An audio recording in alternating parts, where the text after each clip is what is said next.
The winner to organize the 2022 FIFA World Cup is Qatar. What you just heard was the announcement of Qatar hosting the World Cup for 2022 by former FIFA president Sepp Blatter on December 2nd, 2010. After many years of evidence of slavery, bribery, and controversy with the country, this would end up being one of the most controversial nations to host a World Cup. Now that it is underway and the final to be played on December 18th, I'm here to answer one question. What is happening in Qatar, and how does religion play a role in it?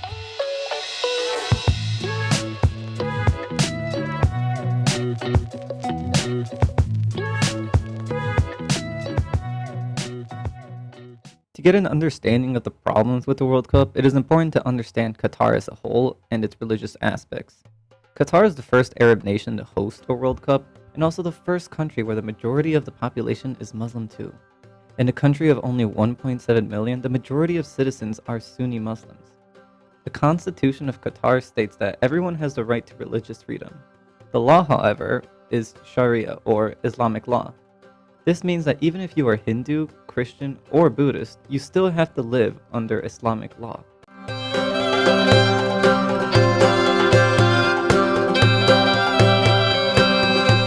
Policies in Qatar are very strict, especially religious ones.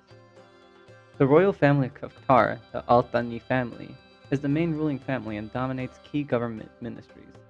They make executive decisions and have a say in many laws. There are many things deemed as illegal. For example, converting to another religion from Islam is illegal. Offending or misinterpreting the Quran is also illegal, and you can be sentenced up to 7 years. Any slogans, symbols, or acts that defame not only the royal family, but also Islam, Christianity, and Judaism is illegal too. In a country that allows religious freedom though, by law, it is prohibited to publicly worship non-Islamic faiths.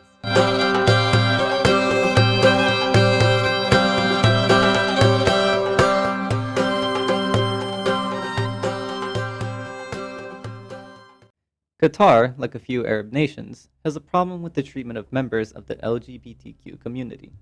Any person engaging or is outwardly homosexual is arrested and punished. Where does this view of homosexuality being bad come from?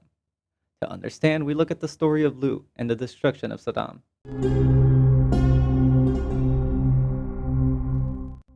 Lut was a prophet of God who was sent to Saddam to stop the people from committing acts of homosexuality, which they were known to do.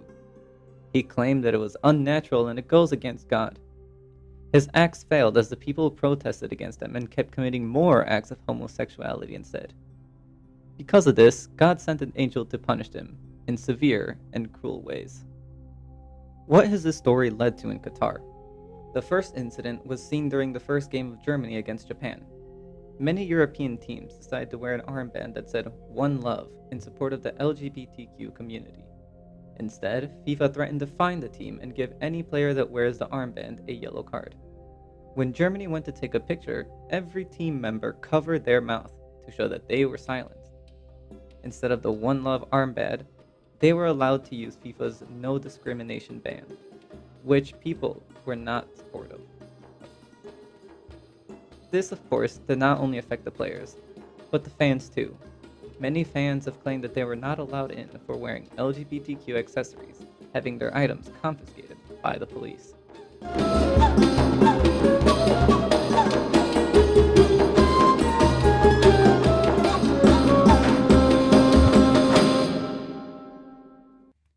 When you think of big sports events, especially one like the World Cup, one of the first things that pops into your head is drinking. Alcohol is a huge part of large events, especially sports. You see beer commercials and advertisements everywhere. However, this time, there will be no alcohol allowed inside or near the stadiums. The reason for this?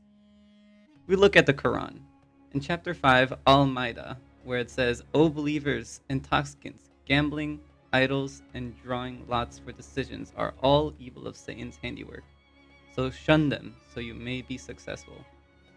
Alcohol and its consumption is deemed haram or forbidden. Because of this, Qatar has put a complete ban on it and can get you arrested if seen drinking in the stadiums. This comes as a huge blow for many football fans, or as said in the US soccer. During the first game of the World Cup, host nation Qatar versus Ecuador, fans can be seen chanting "Queremos cerveza," which means "we want beer."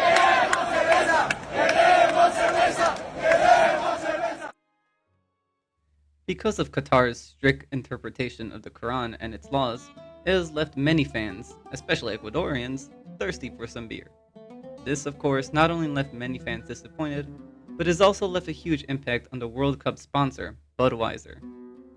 Because they will not be able to sell beer in Qatar, they have a huge amount of it on their hands. Budweiser has stated that whoever wins, though, will be awarded all the beer that they prepared for the World Cup.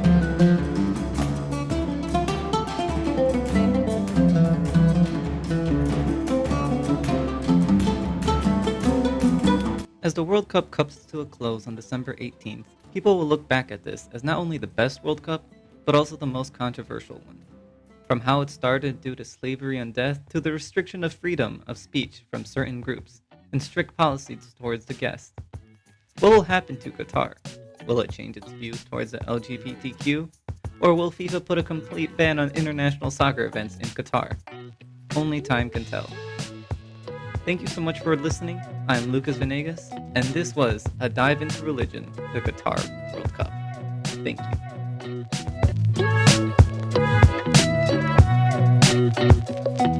you.